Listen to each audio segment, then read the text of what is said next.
Well, hey guys, it's Jason. Just wanted to make a video for you today on the topic of NCAA rules and the new rules changes.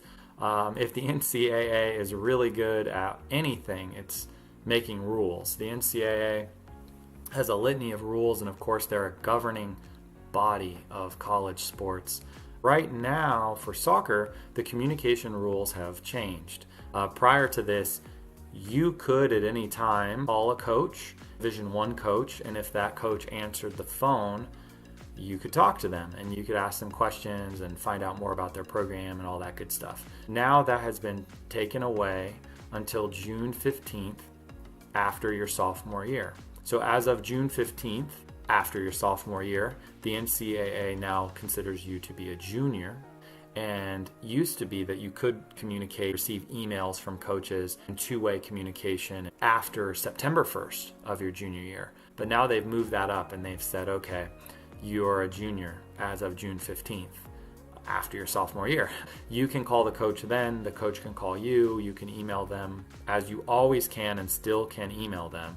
It's just that now as of June 15th after your sophomore year, they can email you back and be more specific with all their communication. The other thing that's changed is that you cannot go on unofficial visits, which means you cannot just stop by a campus and talk to a coach anymore. That had gone into effect last year and has been the case all year and will continue to be the case moving forward. So when you want to get information and you may be visiting a college campus, maybe you went to a tournament in a state farther away and you're like, okay, let's go visit this college and talk to the coach. Now you can't just pop in to the office and talk to them. You can't schedule anything with them ahead of time. There really is no unofficial visit to be had. The coach will say, well, thanks for stopping by, but the NCAA rules as they are make it so that we cannot communicate with you and visit with you here on campus until after August 1st, going into your junior years.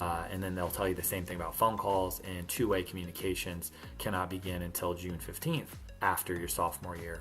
There you go. What that's going to do is that's going to make a narrow window. You see communication lines being narrowed down, which formerly were more open, so that you could get the information you needed directly from the source. Now that will be delayed, and that's going to do a few things, in my opinion. Number one is it's going to continue to put the onus on you, the player and the family that has this possible goal in mind, to get organized earlier, to start thinking through and having conversations about what could be best, what these options are. Now, of course, if you're in 8th grade, 9th grade, heck, you're 7th grade, you may want to accomplish these things, but it's so far off, which is kind of to the point of the NCAA and the college coaches, because the college coaches are voting on these rules and they are the ones who are proposing them and debating them and then making these changes. And so one of the big reasons why they wanted to change this was early recruiting, which is considered now to be bad,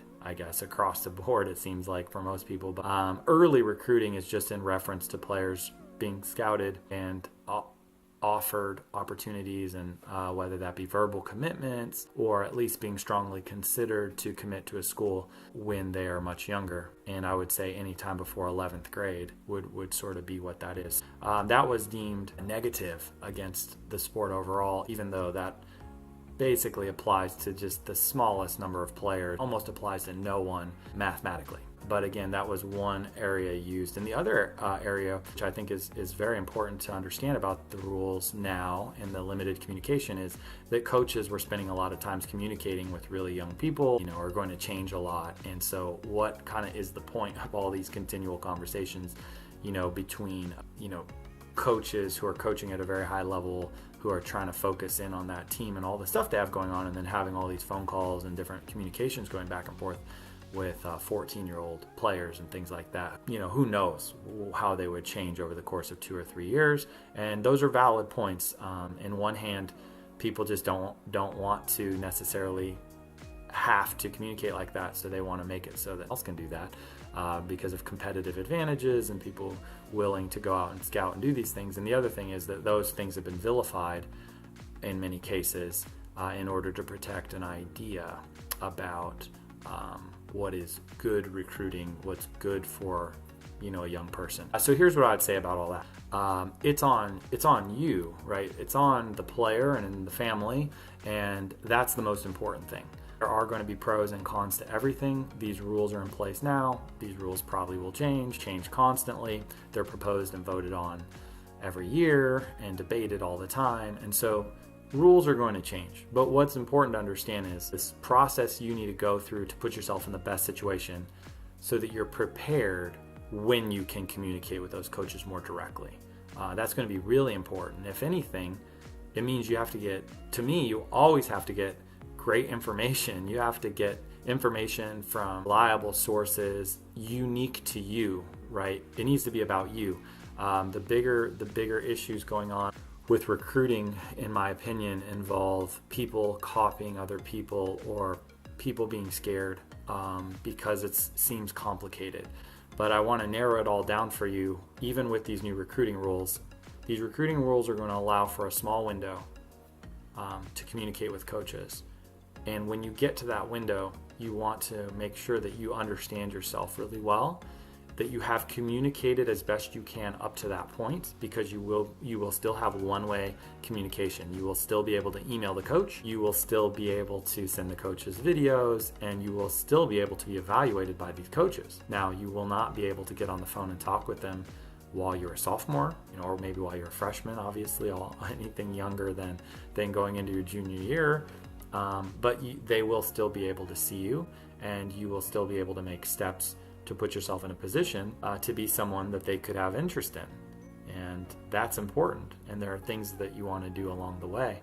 And the other thing that's important is you have done your homework and that you're aware, self-aware as much as possible about what it is that you have great interest in and what kind of life you would like to lead and how school fits into that and how soccer, can be a part of that equation and why you want to do these things. Those are all important things to understand. And I want to always, within my philosophy, help players as much as possible come to their own realization that they need to take ownership in those things and that they are in control of certain things. And then they can kind of run with that. And we look at early recruiting, or people who think 8th grade, 9th grade is too early to even think about these things. Oftentimes, there's a reason behind it of a way things are supposed to be stereotypically, or what a neighbor has done or someone else in the club or some past experience, right, says, well, this is the way to do it. But I would say there are many ways to do this. So many that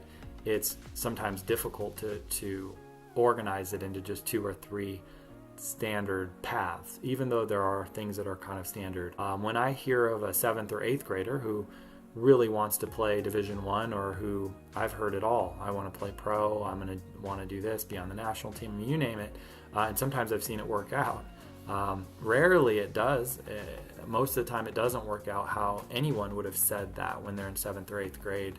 Statistically, the odds are so slim and all that. So that aside, this is a great opportunity if you have a young player who's motivated right now, who has at least put out there and that they have some kind of goal or dream that seems to be pretty big.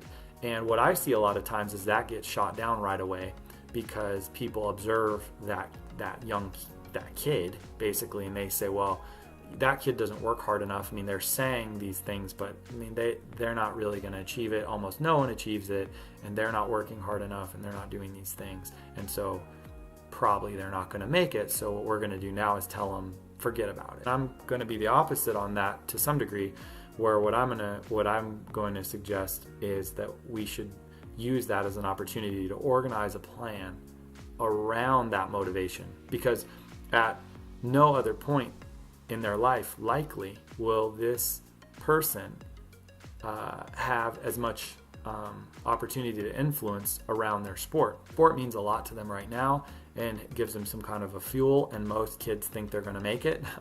And so because of that, if we look at the other elements that they might be missing, whether it be work ethic, whether coachability, whether it's just pure athleticism and they're kind of growing and maybe they could improve certain things, we need to figure out, okay, it's okay to think that and dream that, but what goes into that? Okay, so from a communication to the NCAA coach standpoint, how do I get on the radar of the coaches? what is the college process like between now and in high school, and then in high school, all the way to graduation and finally going to college. There are layers to this. There are processes that need to happen. So how do I do that? How does somebody achieve that? And more specifically, how do I achieve it? Like, what is it about me, my situation, that could help put odds in my favor? What are the things that I do need to improve? And what ends up happening a lot of times, if done in a positive way with some self-discovery, is that players can latch on to these bigger picture ideas. And even though they don't quite make it to the Division One, national champion school or whatever that they had in mind when they were in 8th grade, and they were 13 years old, now they're 18 years old, they're getting ready to go to college, and they're far more prepared, they're more organized with their time, they've learned how to train better, how to approach games, and they've improved a lot, and they've made it pretty far.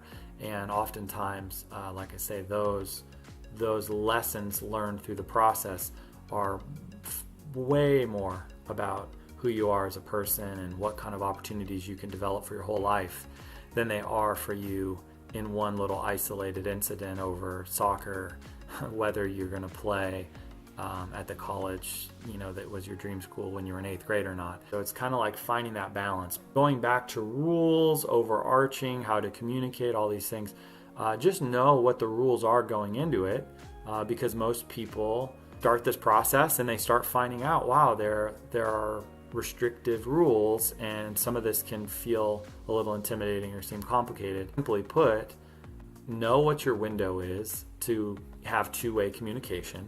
That's been laid out for you now. June 15th after your sophomore year is what we're operating under now, and that you can go on unofficial visits as of August 1st before your junior year, which is an official visit is where the school pays for it. The program pays for the student athlete to come. They pay for the flight and food and the necessary items organized around your visit. So that has now been moved to August 1st before your junior year. Prior to this new rules change, you couldn't even go on any official visit until you were a senior. So now that's been greatly moved up, which is something you can take advantage of if you're able to prepare yourself before that summer, the summer going into your junior year, if you're able to prepare yourself well, and what that would mean. So again, rules change a lot. The NCAA has them. If you're in 9th grade now, I couldn't say for a fact that these exact rules will still be in place by the time you're a junior. I think they might be. It looks like coaches are more supportive of this type of model, but we're going to need a couple seasons to see how it goes, and what the coaches come back with feedback with, and what people like and don't like, and maybe there'll be new rules. My advice on all of this stuff is to take advantage of the time that you have, and don't waste it.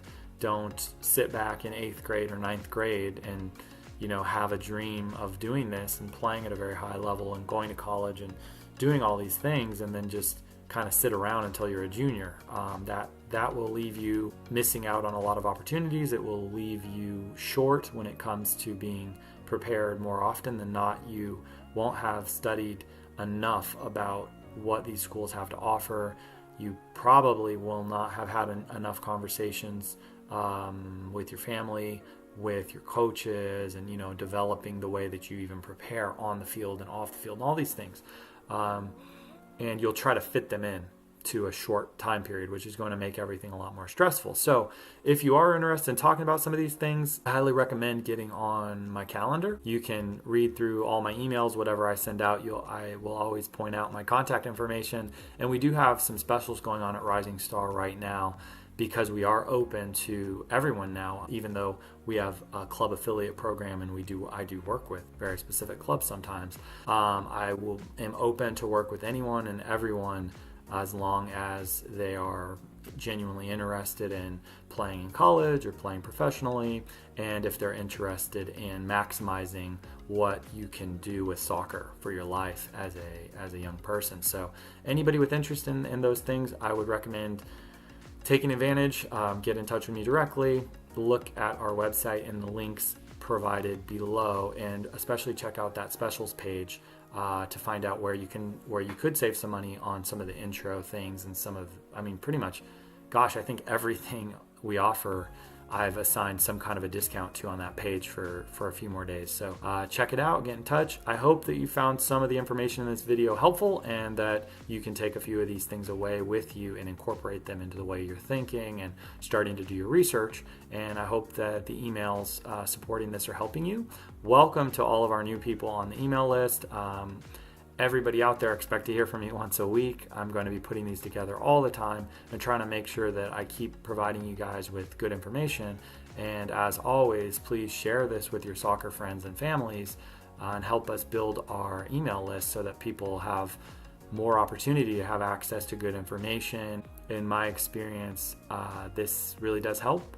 And there are going to be challenges that come to everybody at some point in time where it's nice to have support from people who have been there and been through these processes and understand all angles of what it takes to make it, and not just make it somewhere and go to college, but make the most of the opportunity and really thrive in your life. Thanks again for checking out the video. Thanks again for subscribing to the email list, and I look forward to hearing from you guys and staying in touch over the coming years. So thanks, guys.